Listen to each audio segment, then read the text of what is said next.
उम्र थका नहीं सकती, ठोकरें गिरा नहीं सकती।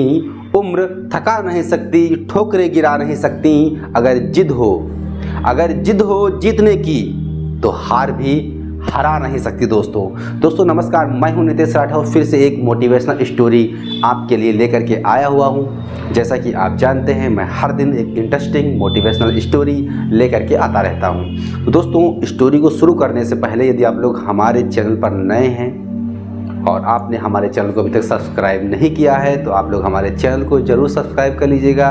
तो दोस्तों, हमारे जीवन में बहुत सारी चीज़ें ऐसी होती हैं जो हमारे जीवन में हमें आगे बढ़ने से रोकती हैं। तो वो हमारे रिश्तेदार भी हो सकते हैं, या हमारे आस पड़ोसी भी हो सकते हैं, या हमारे द्वारा किए हुए कुछ काम जो हमें आगे बढ़ने से रोक रहे हैं। तो दोस्तों, आज हम इस चीज़ को हम कहानी के माध्यम से आपको बताएंगे कि हम आगे कैसे निकलें और इन समस्याओं से छुटकारा कैसे पाएं। दोस्तों, एक बहुत ही छोटी सी प्यारी सी कहानी है।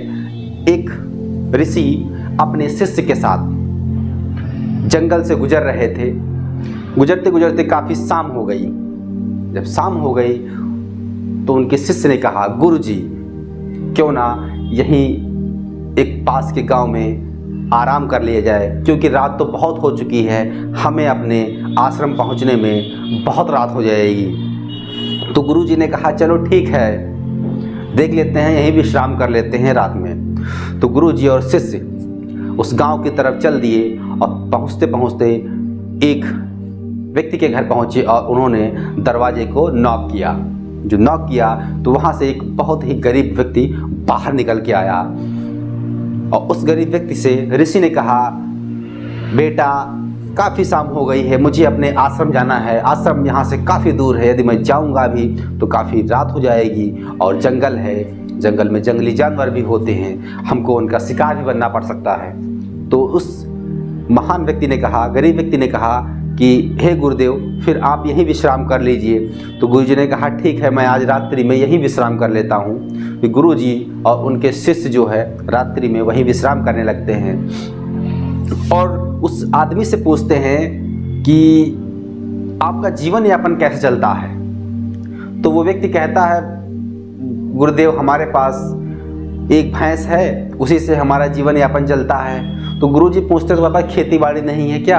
तो वो गरीब आदमी कहता है, गुरुजी, हमारे पास खेती तो बहुत है, हमारे पास खेत जो ज़मीन है बहुत है, लेकिन लोग कहते हैं उससे फसल होती ही नहीं है, फसल नहीं उगेगी, वो बंजर ज़मीन है, तो इसीलिए हम उस पर खेती नहीं करते हैं। सिर्फ एक भैंस है, उसी के दूध से, उसी के गोबर से अपना और अपने परिवार का पालन पोषण करते हैं। तो गुरुजी कहते हैं, चलो ठीक है, कोई दिक्कत नहीं। फिर धीरे धीरे अंधेरा हो गया, रात हो गई, 12-1 बज गया था समथिंग। तो वो किसान भी सो गया, गरीब जो व्यक्ति था वो भी सो गया और गुरुजी भी सोने के लिए बैठ गए, लेट गए। गुरुजी जैसे ही वो किसान सो जाता है वैसे ही गुरुजी अपने शिष्य से कहते हैं, चलो उठो उठो उठो उठो। शिष्य कहता, क्या हुआ गुरुजी?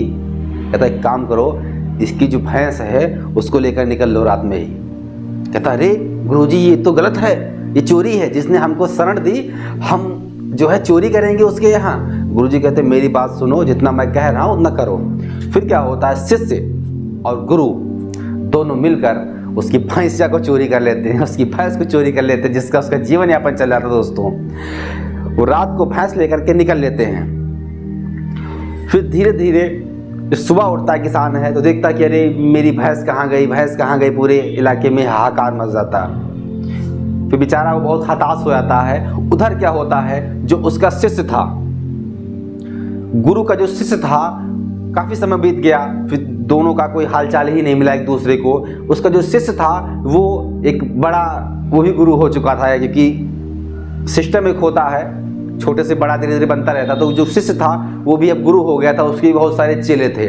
तो उसको एक दिन याद आई कि यार, मैं एक रात विश्राम करने के लिए गया था किसी के यहाँ, अंधेरा हो चुका था और वहाँ पे हमारे गुरु के द्वारा उसकी भैंस चोरी कर ली गई थी और वो बहुत ही गरीब था, क्यों ना चल करके आज हम उससे मुलाकात करते हैं। उसके मन में भाव उत्पन्न हुआ और वो जो शिष्य जो था वो प्रस्थान उसने कर दिया उस गांव की तरफ। और जब उस गांव पहुंचता है देखता है कि जहां पर एक झोपड़ी थी, जहाँ पर एक झोपड़ी थी, वहाँ पर दोस्तों महल बना खड़ा है, बहुत ही बेहतरीन, बहुत ही सुंदर। वो एकदम चौंक जाता है क्योंकि पूरे गांव की हालत जस के तस थी। सिर्फ उस व्यक्ति की हालत पहले से काफ़ी ज़्यादा संवर गई थी, सुधर गई थी। झोपड़ी की जगह उसका महल बना खड़ा हुआ था। जैसे वो शिष्य उस महल के पास पहुंचा और उसने देखा कि वो व्यक्ति आ रहा है जो काफ़ी गरीब था।